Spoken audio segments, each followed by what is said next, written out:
Welcome back.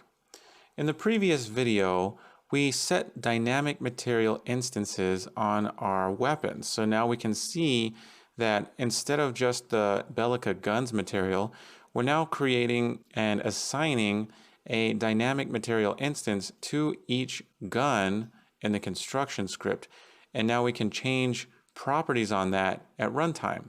Now I'd like to set it up so that we can enable or disable the material. Now we're going to learn how to change properties on this material instance in this video.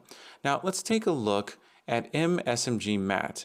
And remember, we created this blend material attributes node that takes a glow blend alpha parameter. And glow blend alpha will determine the blend between these two material functions. And if glow blend alpha is 0, then we get FSMG glow material. That's the glow material with the lines and all the fancy stuff we set up. And if glow blend alpha is 1, then we simply get the Bellica guns material function. So we can change this value of glow blend alpha from C++. So in this video, we're going to learn how to do that. So let's set that up. Now here we are in item.h. Now I'd like to create a couple of functions, one for enabling the glow material and one for disabling it. So let's go up to the protected functions section and let's create two new functions.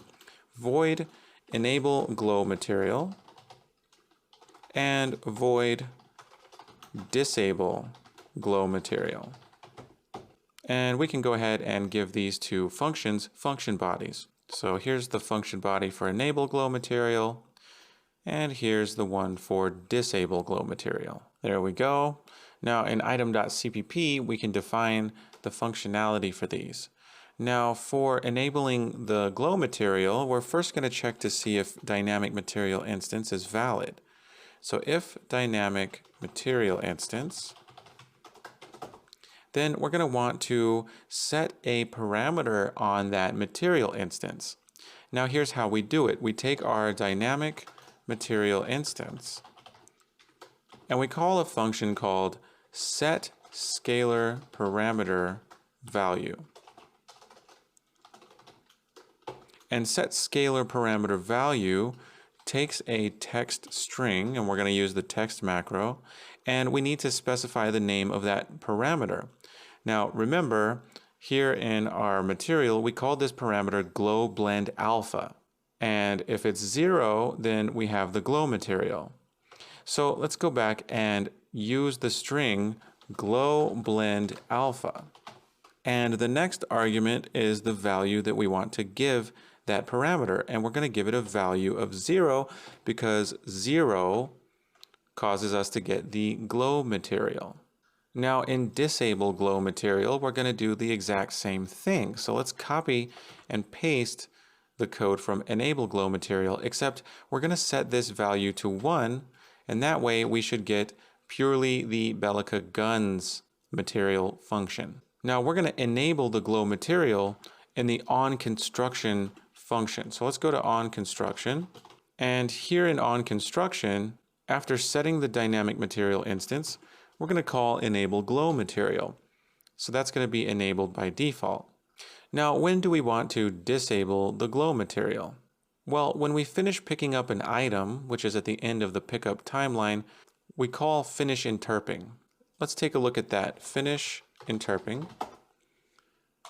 And here we are. Now, at the end of finish interping, I'd like to disable the glow material.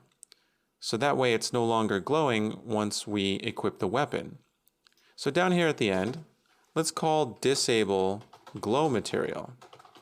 And in fact, as soon as we've finished interping and we equip that weapon or put it in our inventory, I'd like to also disable custom depth so we don't get that outline effect anymore.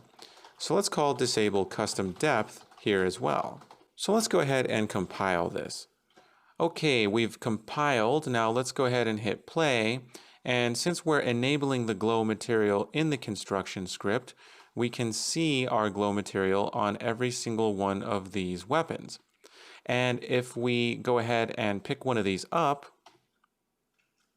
now that I have picked up a weapon and the finish interping function has been called. Now it's in my hand and there is no longer a glow material. Okay, so that's going to go ahead and conclude this video. We now know how we can enable and disable the glow material by setting a material parameter, and we set those in C++ by using our enable glow material and disable glow material functions. And those simply get our dynamic material instance and set scalar parameter values using their name and a value. In the next video, we're going to fix an issue when our item is interping. And that's simply that we don't see the outline because once we start interping, it's no longer being hit with our line trace when we're tracing for items. So we'd like to still see that outline while interping. So we're going to go ahead and fix that in the next video. We'll see you soon.